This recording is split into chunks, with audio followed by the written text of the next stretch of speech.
E chegou o momento de conhecermos mais um grande nome da literatura. É hora do nosso Trilhas Literárias.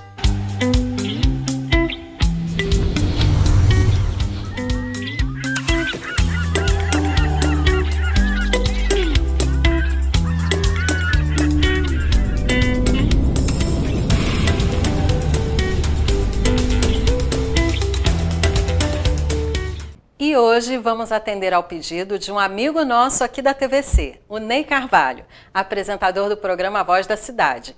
Obrigada pela sugestão, Ney. Essa é para você.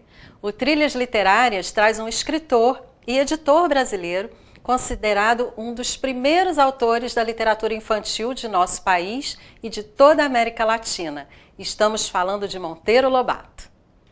Monteiro Lobato nasceu em Taubaté, São Paulo, no dia 18 de abril de 1882. Era filho de José Bento Marcondes Lobato e Olímpia Monteiro Lobato.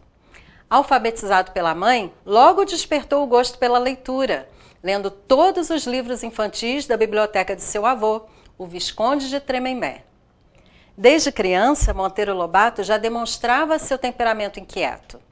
Aos 10 anos, escandalizou a família, os tradicionais fazendeiros do Vale do Paraíba e os amigos do imperador de Dom Pedro II, quando se recusou a fazer a primeira comunhão. A adolescência.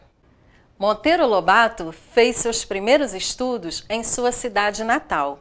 Em 1896, com 14 anos, foi estudar em São Paulo, no Instituto de Ciências e Letras.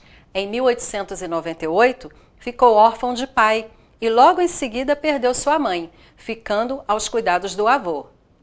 Ao nascer, Lobato foi registrado com o nome de José Renato Monteiro Lobato, mas após a morte do pai, em junho de 98, queria usar a bengala que pertencia a ele e que tinha gravadas as iniciais JBML. Por conta disso, resolveu mudar seu nome para que suas iniciais ficassem iguais às do pai e desde então passou a se chamar José Bento Monteiro Lobato. A formação. Por imposição do avô, em 1900, Lobato ingressou na Faculdade de Direito de São Paulo, embora preferisse estudar Belas Artes. Nesse período, morava em uma república de estudantes no centro de São Paulo, junto com os amigos Godofredo Rangel, Lino Moreira e Raul de Freitas, entre outros. O grupo se autodenomina Cainsalha e passa a se reunir regularmente no Café Guarani. Lá, eles escrevem textos literários e artigos para o jornal Minarete, de Pindamonhangaba. Usando vários pseudônimos, faziam oposição ao prefeito da cidade. Mais tarde, esses artigos foram compilados em um livro chamado Literatura do Minarete. Monteiro Lobato manteve uma amizade duradoura com Godofredo Rangel e trocaram correspondências por 40 anos, que também foram reunidas em um livro, A Barca de Gleire. 11 de agosto. Em 11 de março de 1903, é fundado o Centro Acadêmico 11 de Agosto, da Faculdade de Direito, e Lobato figura, desde o primeiro número, na comissão de redatores do jornal, o 11 de Agosto. Neste jornal, Lobato já demonstrava sua preocupação com as causas nacionalistas. Após formar-se em Direito, em 1904, Lobato voltou para Taubaté. Prestou concurso para a promotoria pública, assumindo o cargo na cidade de Areias, no Vale do Paraíba. Fazendeiro e escritor. No ano seguinte, inicia o namoro com Maria da Pureza de Castro Natividade, sua grande paixão, a quem chamaria carinhosamente de Purezinha por toda a vida. Os dois se casaram em 28 de março de 1908 e tiveram 4 filhos, Marta, Edgar, Guilherme e Ruth. Em 1911, perdeu seu avô, herdando a fazenda São José do Buquira, para onde se mudou, pretendendo ser fazendeiro. Foi lá que começou a escrever o Boca Torta, o primeiro conto de uma série. Publicações polêmicas. No dia 12 de novembro de 1912, foi publicado no jornal O Estado de São Paulo uma carta que Lobato havia enviado à redação, intitulada Velha Praga, que causou grande polêmica, pois criticava as queimadas, a ignorância e a miséria do caboclo que prejudicavam o desenvolvimento da agricultura na região. Em 1917, vendeu a fazenda e foi morar em Caçapava, onde fundou a revista Paraíba. Nos 12 números publicados, teve como colaboradores Coelho Neto, Olavo Bilac, Cassiano Ricardo, entre outros importantes nomes da literatura. Nesse mesmo ano, comprou a Revista do Brasil, de programa nacionalista, onde tornou-se editor e publicava seus artigos. Transformou a revista em um núcleo de defesa de cultura nacional. Em 20 de dezembro de 1917, Lobato publicou no jornal O Estado de São Paulo um artigo intitulado Paranoia ou Mistificação, onde criticou os quadros de Anita Malfatti, pintora paulista recém-chegada da Europa e que lhe custou a ruptura com os líderes da Semana de Arte Moderna. Em 1918, Lobato publicou sua primeira coletânea de contos, Urupês, onde traçou a paisagem das cidades por onde passou e o perfil do Jeca Tatu, um caipira apontado pela pobreza, pelo marasmo e pela indolência, que o tornava incapaz de auxiliar na agricultura. A obra se tornou famosa e a polêmica sobre a veracidade da figura do Jeca Tatu se espalhou por todo o país. Para alguns, fiel, para outros, exagerada. Na quarta edição do livro, Lobato pediu desculpas ao homem do interior pela forma como o retratou em sua obra.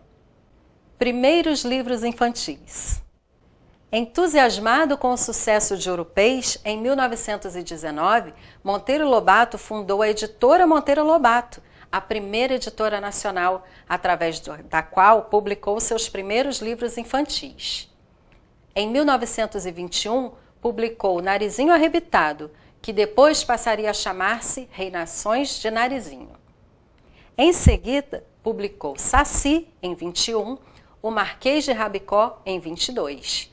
As obras infantis fizeram grande sucesso, o que levou o autor a prolongar as aventuras de suas personagens em outros livros, que giravam em torno do Sítio do Pica-Pau Amarelo. Em 24, a Revolução Paulista levou sua editora à falência. Depois de vender tudo, Lobato fundou outra editora, só para imprimir livros didáticos, a Companhia Editora Nacional. Mudou-se então para o Rio de Janeiro. Literatura geral.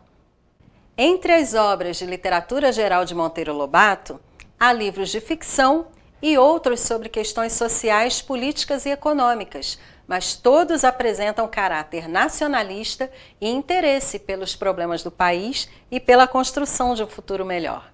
Neste quesito, destacam-se também Negrinha, de 1920, A Onda Verde, de 1921, e O Macaco que se fez Homem, de 1923.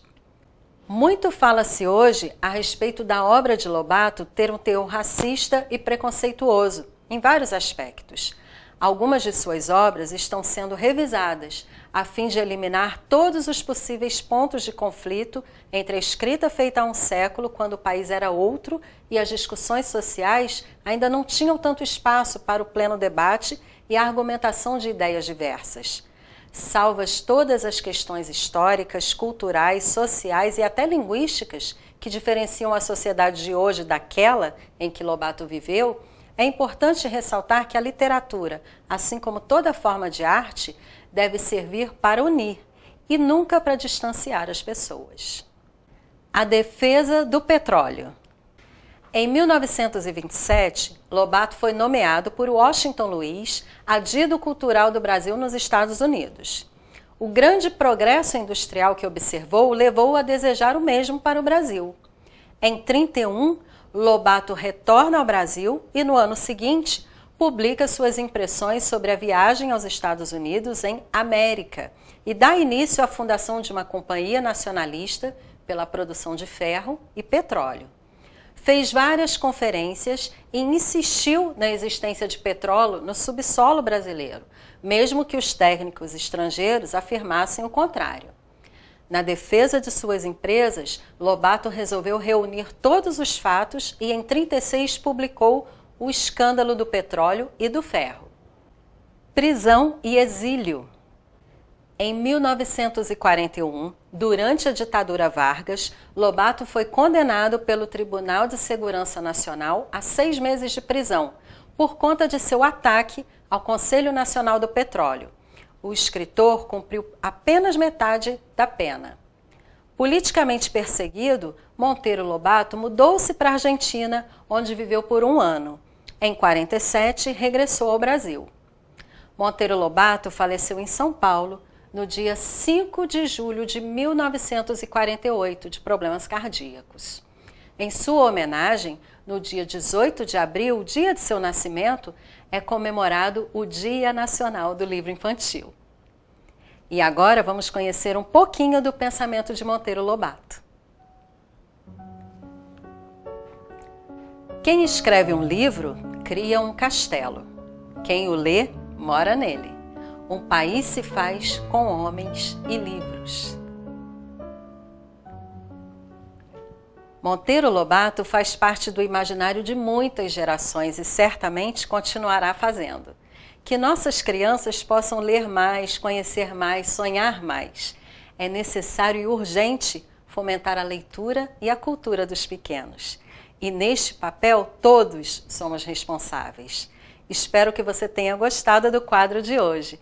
É só pedir seu autor favorito que trazemos aqui. Fico aguardando sua sugestão. Até a próxima semana!